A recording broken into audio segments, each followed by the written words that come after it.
महाराष्ट्र हुकूमत की पाबंदियों के बावजूद आज एमआईएम सदर ने मुंबई में अवामी जलसा किया।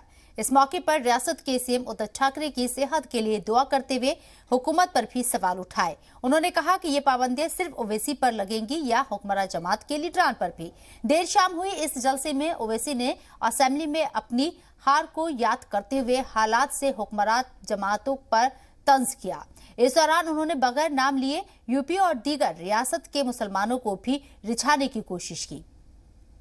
जब यही चुनाव असेंबली के थे तो मैं यहां पर जलसा करने के लिए आता था मुंबई के मुख्तलिफ मुकामात पर, तो मुझे बड़े बड़े लोग एसएमएस करते, मैसेज भिजाते, व्हाट्सएप करते कि ओवैसी मत आओ, तुम्हारे आने से और डिवाइड हो जाएगा, हम बीजेपी शिवसेना को रोकेंगे।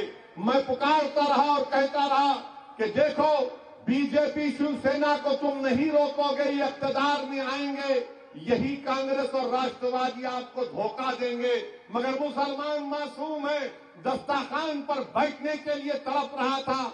मैं सिर्फ महाराष्ट्र के मुसलमानों से नहीं, मैं भारत के मुसलमानों से पूछ रहा हूं, सेकुलरिज्म से हमको क्या मिला?